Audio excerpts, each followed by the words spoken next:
আকাশবাণী কলকাতায় আজকের তাজা খবর। আজকের প্রধান শিরোনাম, অভিষেককে ডেপুটি সিএম ও ডেপুটি পুলিশ মন্ত্রী করা হোক, পুলিশের সমস্যা মিটে যাবে। হুমায়ুন। পুলিশের তদন্তে উঠে আসছে কাউন্সিলর সুশান্ত ঘোষের খুনের চেষ্টা করার কারণ। ব্যর্থ মুখ্যমন্ত্রীকে রক্ষা করছেন মণিপুরের সহিংসতায় অমিত শাহের পদত্যাগ দাবি কংগ্রেসের। কলকাতার রাস্তায় গলায় ফাঁস দিয়ে খুন, সিসিটিভি ফুটেজ দেখে সন্দেহজনকে ধরল পুলিশ। বেলডাঙ্গায় গোষ্ঠী সংঘর্ষের ঘটনায় মোতায়েন বিশাল পুলিশ, ঘটনায় বাড়ছে গ্রেফতারি, যা জানা গেল। আবারও বলার চেষ্টা, ধৃত সিভিকের কথা চাপা দিতে গাড়িতে চাপড়, হর্ন, পুলিশ মনে করালো কুণাল পর্বকে। মোদির গুজরাট থেকে শোনা এলো দিদির বাংলায় ঝাড়গ্রামের অনিমেষের প্রশংসায় মমতা। ইডির কতগুলি তদন্ত শেষ পর্যন্ত বিচার বা সাজা অব্দি এগিয়েছে, তদন্তকারী সংস্থাকে ভাবতে বলল সুপ্রিম কোর্ট। বিস্তারিত। 6 দিনের ব্যবধানে ফের অভিষেক বন্দ্যোপাধ্যায়কে উপমুখ্যমন্ত্রী করার দাবিতে সরব হলেন ভরতপুরের তৃণমূল বিধায়ক হুমায়ুন কবির।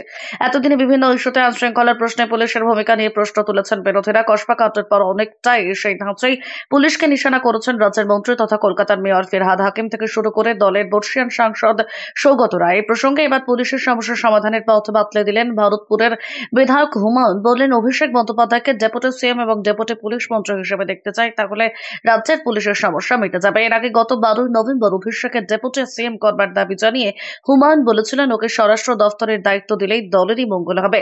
এদিন সেই প্রসঙ্গ টেনে হুমায়ুন বলেন, মমতা বন্দ্যোপাধ্যায় 26 সালে চতুর্থবার মুখ্যমন্ত্রী হন, কিন্তু তার আগে ডেপুটি হিসেবে এবার অভিষেকের জায়গা পাওয়া উচিত বলে আমি মনে করি, কারণ দিদির কিছুটা লোড কমা প্রয়োজন। সেই সঙ্গে অভিষেককে পুলিশ মন্ত্রী হিসেবেও দেখতে চাই, তাতে বাংলার মানুষ উপকৃত হবে। মমতা বন্দ্যোপাধ্যায়ের কাছে ব্যক্তিগতভাবে এই অনুরোধ রাখলেন বলে জানিয়েছেন ভরতপুরের বিধায়ক। এর আগে অভিষেক বন্দ্যোপাধ্যায়কে নেতৃত্বের পক্ষে জোরালো সওয়াল করেছিলেন সৌগত রায়, কুণাল ঘোষেরা। এর আগে তৃণমূলের সৌগত রায় বলেছিলেন, মমতা বন্দ্যোপাধ্যায় দলের শেষ কথা, কিন্তু ডে টু ডে দল চালানোর জন্য একজনকে দরকার, তিনি অভিষেক বন্দ্যোপাধ্যায়। সৌগতর আগে 7 নভেম্বর কুণাল ঘোষ তার এক্স হ্যান্ডেলে লিখেছিলেন, সময় নিয়মে মমতাদির পর একদিন বাংলার মুখ্যমন্ত্রী হবে অভিষেক। তৃণমূল কংগ্রেসের সেনাপতি থেকে যুগান্তরের পতাকার কাণ্ডারি মমতাদির ঘরানার সময় উপযোগী ধারক ও বাহক মমতাদির নেতৃত্বে চলতে থাকুক, আর তার মধ্যে আগামীর পদধ্বনি হতে থাকুক বাংলার রাজনৈতিক সামাজিক চালচিত্রে। গত শুক্রবার তৃণমূল কাউন্সিলর সুশান্ত ঘোষকে গুলি করে খুনের চেষ্টা করে বাইকে করে আসা দুষ্কৃতী দুজন। তারপরে চারিদিকে শোরগোল পড়ে যায়। তৎক্ষণাৎ যুবরাজ সিং নামের এক দুষ্কৃতীকে গ্রেফতার করে পুলিশ। এরপর থেকেই তার তদন্ত এগিয়ে চলেছে।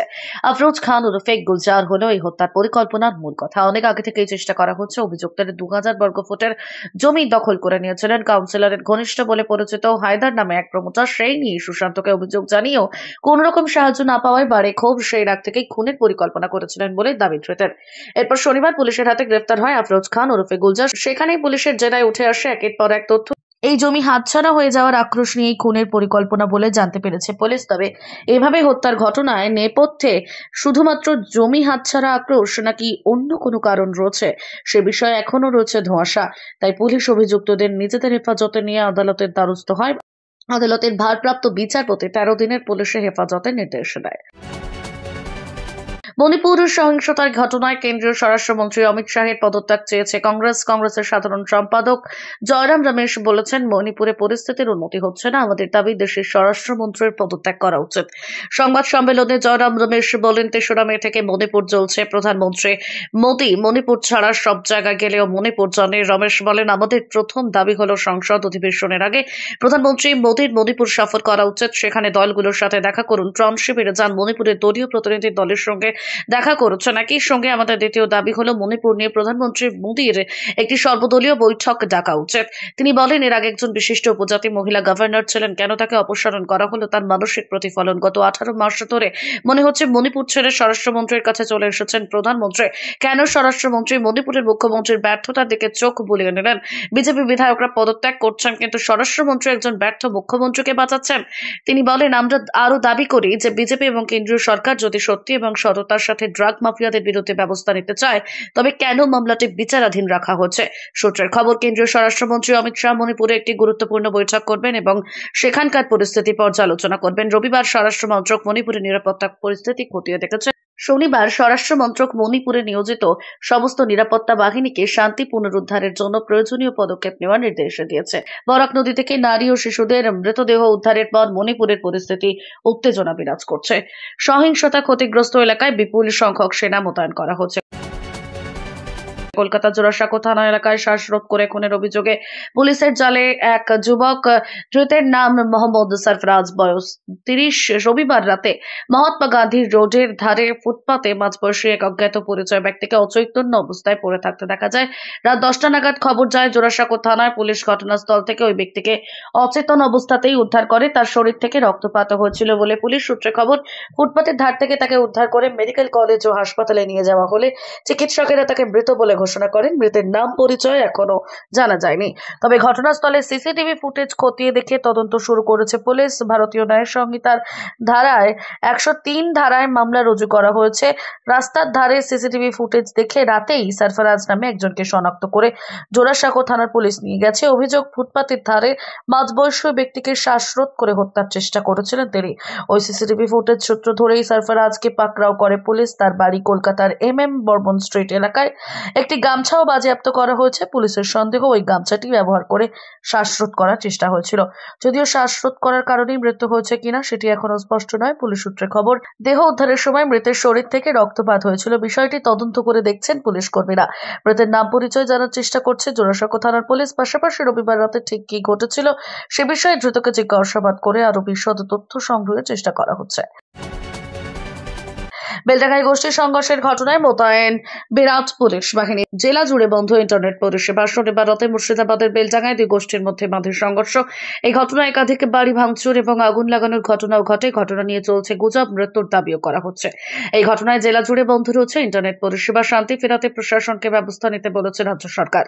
সেই সঙ্গে গুজব ছড়ানো বন্ধ করতে হবে এমনই আবেদন করা হচ্ছে। ঘটনার পরে কিছুক্ষণের জন্য হয় রেল অবরোধ। এরপর বিশাল পুলিশ বাহিনী ঘটনাস্থলে পৌঁছে পরিস্থিতি নিয়ন্ত্রণে নিয়ে আসে। রেল পরিষেবা পুরোপুরি স্বাভাবিক হয়ে যায়। ব্যবসায়ী প্রতিষ্ঠান বেশিরভাগই বন্ধ ছিল। প্রশাসনের তরফ থেকে মুর্শিদাবাদ জেলা জুড়ে সাময়িকভাবে বন্ধ করে দেওয়া হচ্ছে ইন্টারনেট পরিষেবা। রাজ্য পুলিশ জানিয়েছে ঘটনায় এক পুজো কমিটির সভাপতি ও সম্পাদককে গ্রেফতার করা হয়েছে। হিংসা ভাঙচুরের ঘটনায় সক্রিয় পদক্ষেপ নেওয়া হচ্ছে। গ্রেফতার করা হচ্ছে 17 জনকে। জেলার কোথাও কারো মৃত্যুর ঘটনা ঘটেনি। 6 জন আহত। তাদের অবস্থা স্থিতিশীল। জেলা জুড়ে কড়া পুলিশি নজরদারি চলছে। প্রিভিয়াস আর্টিকেল 8 পে কমিশন, 8ম বেতন কমিশন গঠনের তারিখ প্রকাশ। বেতনে বিরাট লাভ হবে, বড় আপডেট জানুন। আজিকরে মহিলা চিকিৎসককে ধর্ষণ খুনের ঘটনায় অভিযুক্ত সিভিক ভলেন্টিয়ারকে শিয়ালদাহ আদালতে হাজির করানো হয় সোমবার। তার গলার স্বর চাপা দিতে আদালত চত্বরে গাড়ির ছাদ চাপড়াতে দেখা গেল পুলিশ কর্মীদের। সঙ্গে বাজানো হলো প্রেজেন্ট ভ্যানের হর্ন, যার ফলে ধৃতের কোনো কথাই আর শোনা যায়নি। শিয়ালদাহ আদালতে পুলিশের এই আচরণ মনে করিয়ে দিচ্ছে 11 বছর আগের কুণাল ঘোষের পর্বকে। সারদা মামলায় গ্রেপ্তার হওয়ার পর কুণালও পুলিশের গাড়ি থেকে সরকার বিরোধী নানান মন্তব্য করতেন। তার স্বর চাপা দিতে তখনও পুলিশকে গাড়ির চাপড়াতে দেখা গিয়েছিল। আজিকর মামলায় ধৃত সিভিককে একমাত্র অভিযুক্ত হিসেবে তুলে ধরা হয়েছে সিবিআই এর চার্জশিটে। তার বিচার প্রক্রিয়া শুরু হচ্ছে 11 নভেম্বর থেকে। প্রতিদিন আদালতে মামলার শুনানি হচ্ছে। এর মধ্যে একাধিকবার ধৃতকে পুলিশের প্রেজেন্ট ভ্যান কিংবা অন্য গাড়ির ভিতর থেকে চিৎকার করতেই শোনা গেছে। প্রতি ক্ষেত্রে তিনি দাবি করেছেন তিনি নির্দোষ, তাকে ফাঁসানো হচ্ছে। এমনকি কলকাতার প্রাক্তন পুলিশ কমিশনার বিনীত গোয়েলের নামও করেছেন তিনি। শনিবার এবং রবিবার আদালত বন্ধ থাকায় মামলার শুনানি হয়নি। সোমবার তাকে আদালতে হাজির করানোর সময় পুলিশকে গাড়ি চাপড়াতে দেখা গেল। সোমবার দুপুরে ধৃত সিভিককে নিয়ে পুলিশের গাড়ি পৌঁছায় শিয়ালদাহ আদালতে। তাকে কেন্দ্র করে আদালত চত্বরে বাড়তি নিরাপত্তার ব্যবস্থা। তাকে ঘিরে ফেলে পুলিশ এবং র্যাব। তারপর গাড়ির ছাদে তাকে হাত দিয়ে চাপড়াতে থাকেন পুলিশ কর্মীরা। প্রেজেন্ট ভ্যানের হর্ন বাজানো হয় জোরে। ধৃত অন্যান্য দিনের মতোই চিৎকার করে কিছু বলার চেষ্টা করছিলেন, কিন্তু তা চাপা পড়ে যায় গাড়ির হর্নের শব্দে। 2013 সালে সারদা মামলায় গ্রেপ্তার হয়েছিলেন কুণাল। সে সময় পুলিশের গাড়ি থেকে অনেক কথাই বলেছিলেন তিনি, যা মুখ্যমন্ত্রী মমতা বন্দ্যোপাধ্যায়ের সরকারের পক্ষে অস্বস্তিকর বলেই মত অনেকের। তাঁর স্বর চাপা দিতেও পুলিশ গাড়ি চাপড়েছিল। আরজিকর কাণ্ড 11 বছর আগে সেই ঘটনা আবার মনে করিয়ে দিল। আশা করেছিলেন তিনি, আর সেই আশাই পূরণ হলো। বিরসা মুন্ডার ১৫০তম জন্মবার্ষিকীতে জঙ্গলমহলের আদিবাসী তীরন্দাজীদের নিয়ে বড় আশা করেছিলেন বাংলার মুখ্যমন্ত্রী মমতা বন্দ্যোপাধ্যায়। মুখ্যমন্ত্রী জানিয়েছিলেন, তার ইচ্ছায় তৈরি হওয়া রাজ্যের আর্চারি একাডেমির ছেলেমেয়েরা একদিন দেশের মুখ নিশ্চয়ই উজ্জ্বল করবে। এই কথা বলার ৪৮ ঘন্টার মধ্যেই ফল মিলল। এবার বাংলার মুকুটের নয়া পালক যোগ। জাতীয় স্তরে তীরন্দাজের স্কুল ভিত্তিক প্রতিযোগিতায় মোদির রাজ্য গুজরাট থেকে পুরস্কার ছিনিয়ে আনলো দিদির রাজ্য বাংলা। আর এই পুরস্কার এলো ঝাড়গ্রামের ছেলে অনিমেষ রায়ের হাত ধরে। খবর প্রকাশ্যে আসতেই প্রচন্ড খুশি হলেন বাংলার মুখ্যমন্ত্রী, আর সেটাই ভাগ করে নিলেন তিনি রাজ্যের মানুষের সাথে। গতকাল রবিবার এই খুশির খবর সবার আগে ভাগ করে নিয়েছেন মুখ্যমন্ত্রী এক্স হ্যান্ডেলে পোস্ট করে। আর এক্স হ্যান্ডেলে অনিমেষ রায়কে শুভেচ্ছা জানিয়েও মমতা বন্দ্যোপাধ্যায় লেখেন, গুজরাটে অনুষ্ঠিত ৬৮তম ন্যাশনাল স্কুল গেমস ২০২৪-এ অনূর্ধ্ব ১৯ বিভাগে ইন্ডিয়া রাউন্ড ইভেন্টে ঝাড়গ্রামের বেঙ্গল আর্চারি একাডেমির তীরন্দাজ অনিমেষ রায় সোনার পদক জয় করেছে। আর ওই সাফল্যের জন্য অনিমেষকে আন্তরিক অভিনন্দন জানায়। ইডি বা অন্য কেন্দ্রীয় তদন্তকারী সংস্থার হাতে থাকা মামলাগুলিতে তদন্তের গতি প্রকৃতি নিয়ে অতীতে বারবার উঠেছে প্রশ্ন। সোমবার সুপ্রিম কোর্টে প্রশ্নের মুখে পড়ল এনফোর্সমেন্ট ডিরেক্টরেট।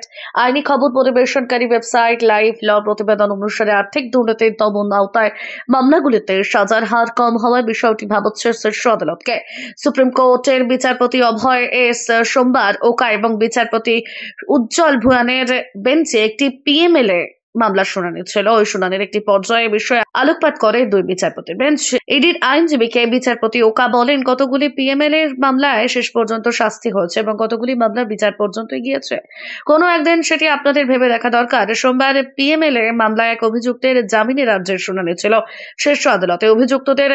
অভিযুক্তের জামিন মঞ্জুর করেছে দুই বিচারপতি বেঞ্চ। আদালতের পর্যবেক্ষণ, ২০২৩ সালের ২৩শে ফেব্রুয়ারি থেকে ওই অভিযুক্তকে হেফাজতে নিয়েছেন। নিকট ভবিষ্যতেও মামলার বিচার শুরু হওয়ার কোনো সম্ভাবনা নেই, তাই অভিযুক্তের জামিন মঞ্জুর করেছে শীর্ষ আদালত। পিএমএলএ আইনের সাজার হার নিয়ে এর আগেও বিভিন্ন সময় উঠেছে প্রশ্ন। পশ্চিমবঙ্গেরও একাধিক মামলা ইডি তদন্ত চালাচ্ছে, সেগুলির স্লট গতি নিয়ে রাজনৈতিক পরিসরে বারবার অভিযোগ। গত আগস্টে বিচারপতি ভুয়ান মৌখিকভাবে জানিয়েছিলেন, গত ১০ বছরে ৫,০০০ পিএমএলএ মামলার মধ্যে মাত্র ৪০টি মামলায় সাজা হয়েছে। আম আদমি পার্টির প্রধান অরবিন্দ কেজরিওয়ালের বিরুদ্ধে মামলাতেও সুপ্রিম কোর্টে বিষয়ে মন্তব্য করেছিল। শীর্ষ আদালতের পর্যবেক্ষণ, পিএমএলএ মামলায় অভিযোগ এবং গ্রেফতারি নিয়ে বেশ কিছু প্রশ্ন উঠে আসে। গ্রেফতারির বিষয়ে একটি নির্দিষ্ট নীতির প্রয়োজনের কথাও বলেছে শীর্ষ আদালত। Bureau report, 23 news Bangla channel.